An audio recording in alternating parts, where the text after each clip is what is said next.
Wait, sandali lang bago ka mag-scroll. May mga panahon sa buhay natin na parang wala tayo sa season. Parang sinasabi ng puso natin, bakit parang wala ako? Parang iba ang season ko ngayon. Sila masaya, ako naman ay parang nasa waiting pa rin. But what if ang sinasabi ng Diyos ngayon ay hindi fasting ang buhay mo ngayon, kundi wedding? Alam mo ba sa Ebanghelyo ngayon ay kinutya o sinita si Jesus kung bakit yung mga disciples niya ay hindi nagfa-fasting.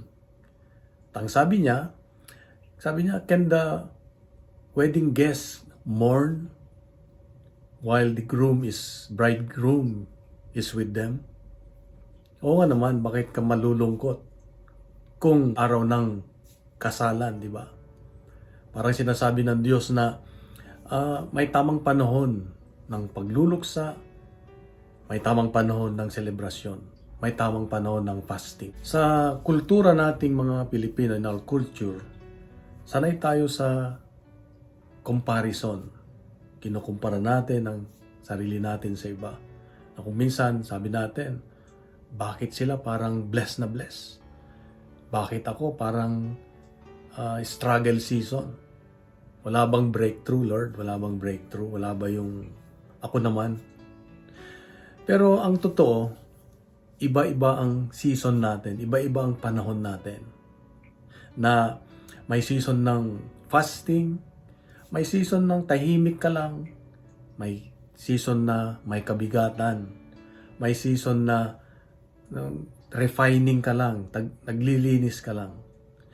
May season ng feasting, yung masaya, na kung saan ikaw ay punong-puno ng kagalakan, punong-puno ng pabor, diba? At yung bang parang binuksan ng Diyos ang kalangitan para sa'yo. At ang dalawang ito, yung season ng fasting at season ng feasting, ay parehong holy, banal. At pinapakita ng Diyos sa atin ngayon na huwag mong piliin ang iyong season, ang iyong panahon na hindi pa para sa iyo. Huwag mong pilitin na kunin yung season ng iba. If it's time to rejoice, rejoice. If it's time to sacrifice, then we need to trust God. Sabi nga. And God is never late. He's always intentional. Laging may panahon ang Diyos. May balak siya sa atin.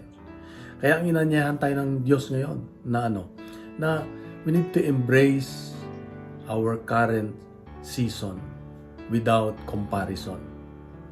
Mahalin natin yung proseso. Huwag tayong magkumpara, huwag tayong mag-complain, huwag tayong maging grumbler, complainer. Huwag. Kung anong pinagdadaanan mo ngayon, embrace it. Sabi nga, dahil kasama mo ang Diyos.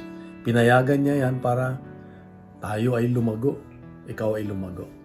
So, ang kailangan natin ngayon ay yung stop forcing someone else's timeline. We need to trust God, we need to trust Jesus, we need to trust the bridegroom, we need to trust His timing. So let us pray. Heavenly Father, there are times that I feel my season is not like their season. Sometimes I'm struggling.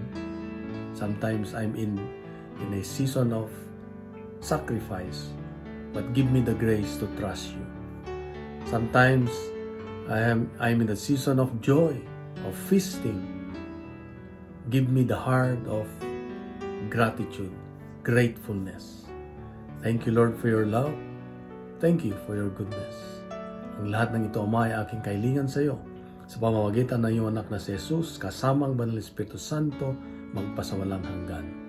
Amen.